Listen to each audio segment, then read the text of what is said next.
The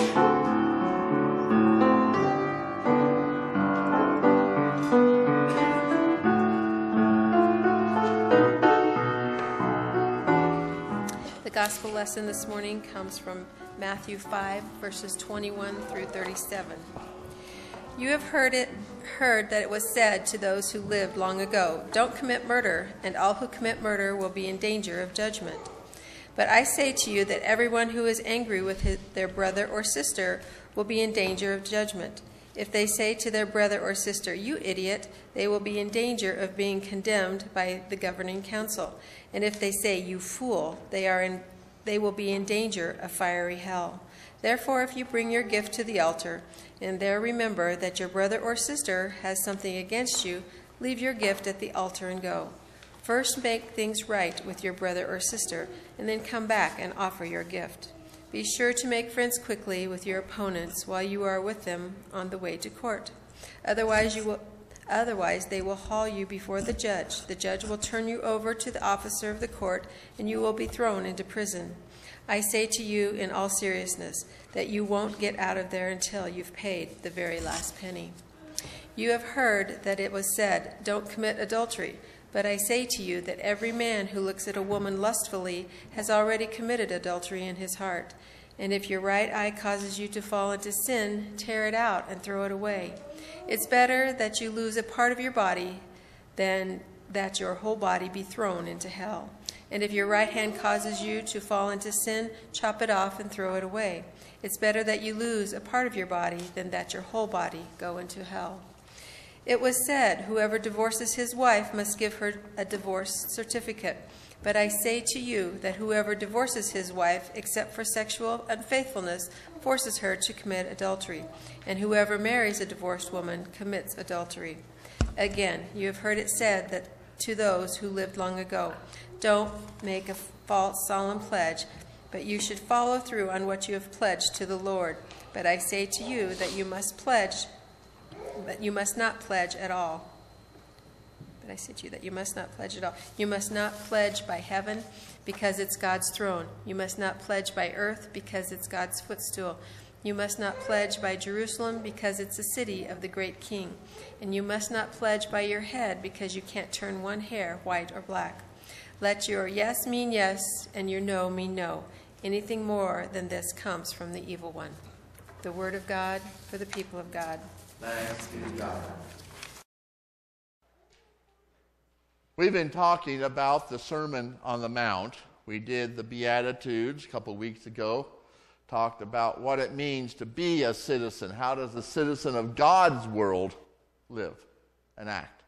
Last week we talked about the saltiness of a Christian and how we can easily lose the saltiness in the midst of all of the things going on in this world, the chemicals that latch onto the saltiness and the filters that squeeze out the saltiness, and then the heat that causes everything to be distilled, and we become just bland people without the saltiness.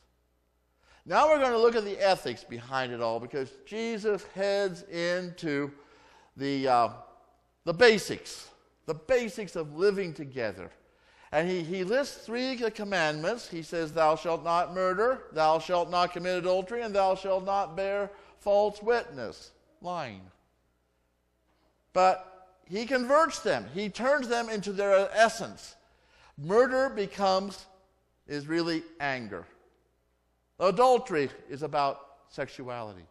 And lying is about lying.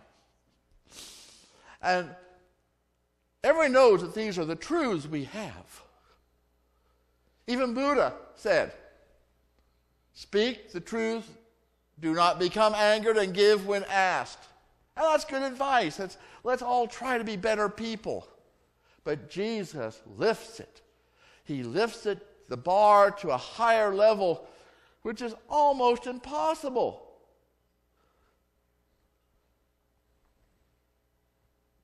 Because one of the major problems we have is that these things, the anger, the sexuality, the lying, are part of our human nature. Not just our human condition, but our human nature. We are created this way. It's a good thing because we need each and every one of these things in our lives to perpetuate the human race.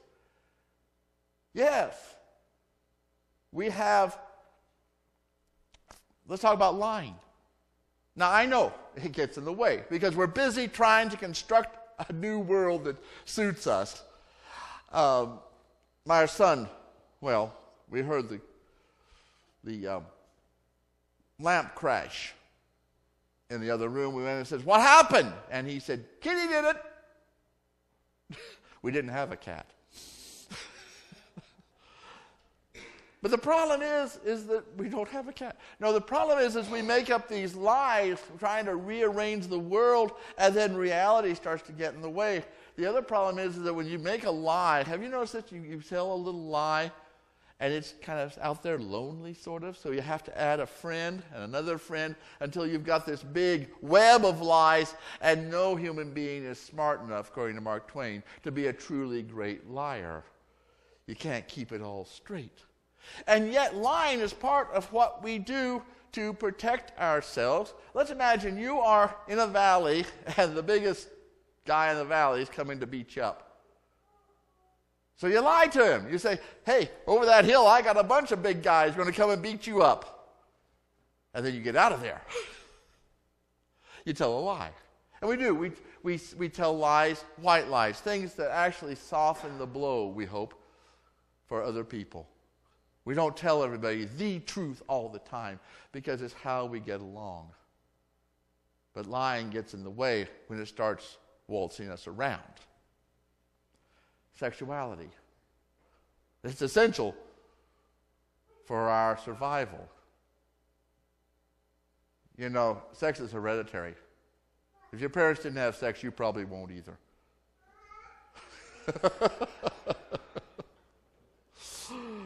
Yeah. And it's such an essential part of our lives. All of our lives.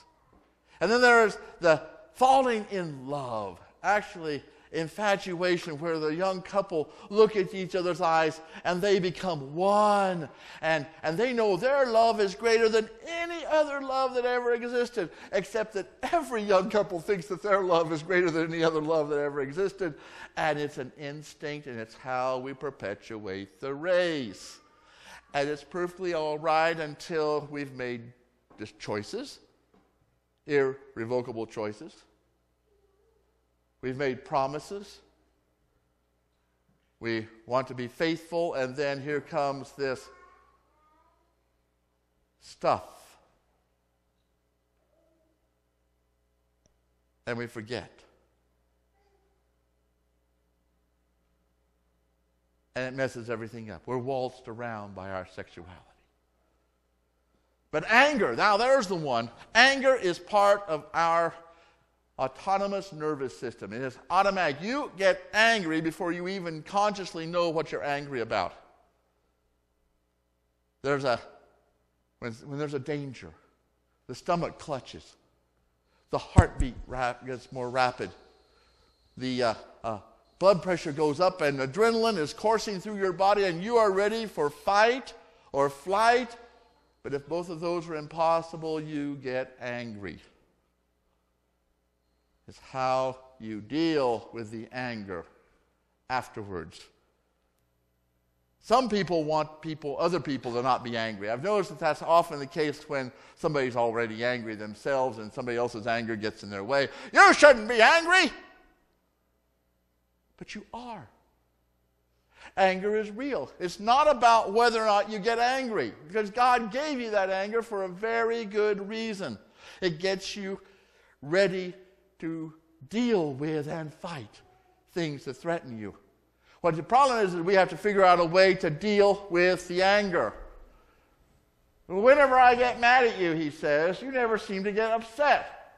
How do you manage to control your temper? She says, I just go and clean the toilet. Well, how does that help? I use your toothbrush.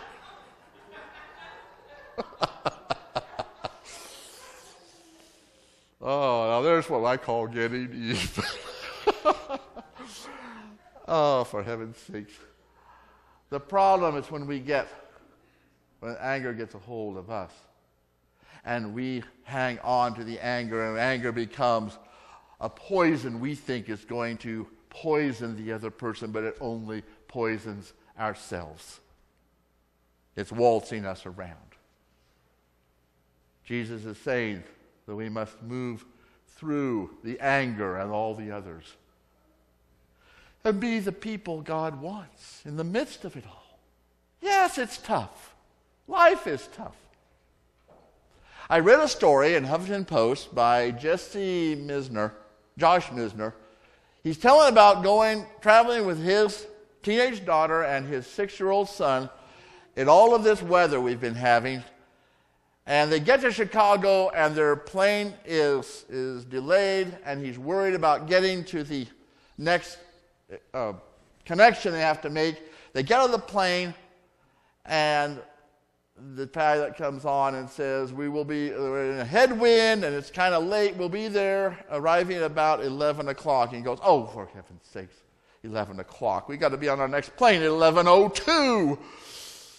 Well, the flight attendant noticed their consternation, and she went up to ask what the problem was. He told her. So she went on the PA and said, ladies and gentlemen, we have some passengers at the very back of the plane who absolutely have to make their connection at this next stop. Would you mind just staying in your seat until they get off the plane?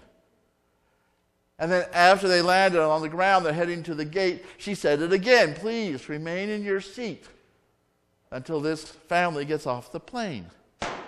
And then the bell goes ding, fasten seatbelt sign goes off, and everyone, shoo, they're yanking down their luggage and they're doing all their stuff. And of course, Josh and his family are the last off the plane. They are running late and literally running just as fast as his 6-year-old's little legs can go. They get to the gate, they're just seeing, they can see out the window. You know how that feels? You see out the window, and the plane is just being backed away from the terminal. And he goes ballistic. And he just absolutely blows up, and he yells and he screams, and he sees an employee walking by, and he says, please help us. We need to get on that plane. We need to get taken care of, please. And the guy says, I'm really busy right now, but there's an automated ticket exchange over at that next gate. Boom! For heaven's sakes. First, everybody on the plane can't listen to a very simple instruction and do something nice. Secondly, this employee is just too busy to pay attention, and now I got to deal with some kind of automated thingamajig. Oh. And they looked down, and he saw his boy looking up at him, 6-year-old. He's not upset the dad is blowing a gasket. He's upset because he's never been in this sort of thing before, and he's busy trying to figure out how to deal with it, and he's watching how his dad does it so he'll know how to do it himself in the future. Does that lay a load of guilt on you when you know the kids are watching and you're acting like a child who's younger than them? Oh. Well, they went over to the ticket exchange machine, and surprise, surprise, it worked.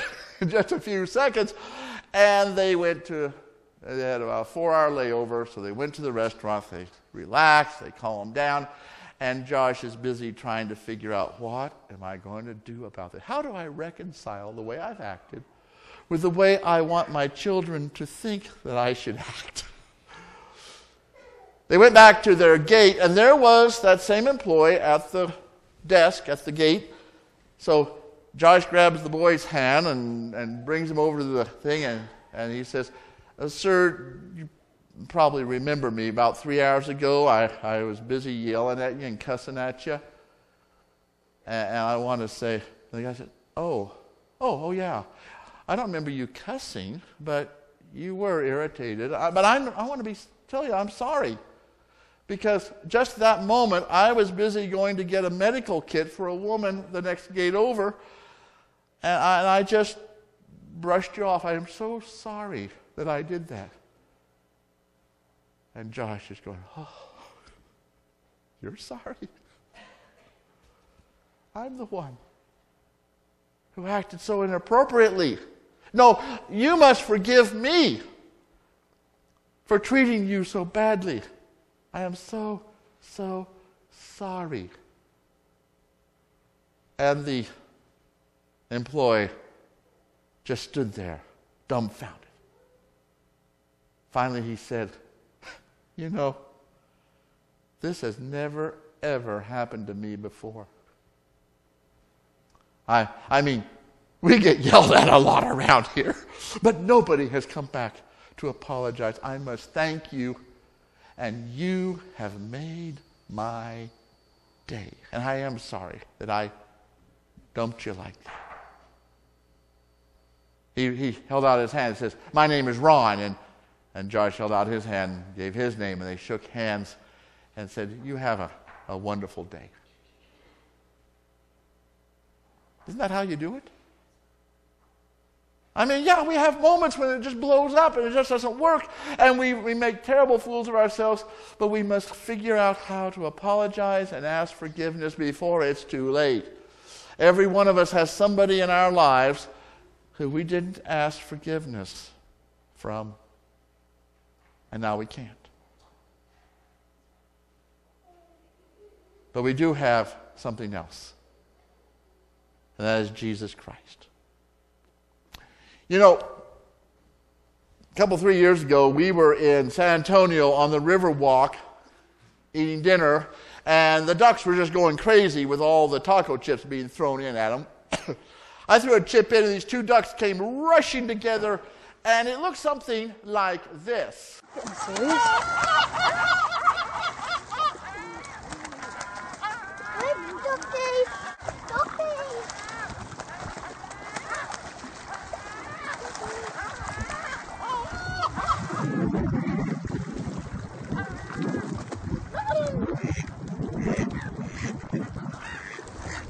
And while they were fighting, the taco chip sank to the bottom.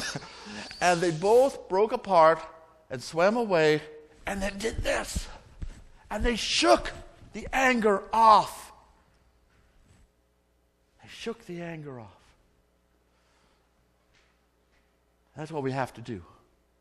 Yes, we get angry. But sometimes anger is like starting a fire with a flint, trying to get a flint to spark, and it takes so much work, and then it's just a pip. It's when we think about it and hold on to it that it goes on forever. We have a great answer for this. Because as citizens of the kingdom, we have Jesus Christ, who forgives you because you don't know what you're doing. Christ died for us. Christ dies over and over again because of us. And yet Christ forgives us and reaches out and says, I know I've set the bar too high, but I am here to love you through it all. And we can trust in that, because that is the ethics of God's world.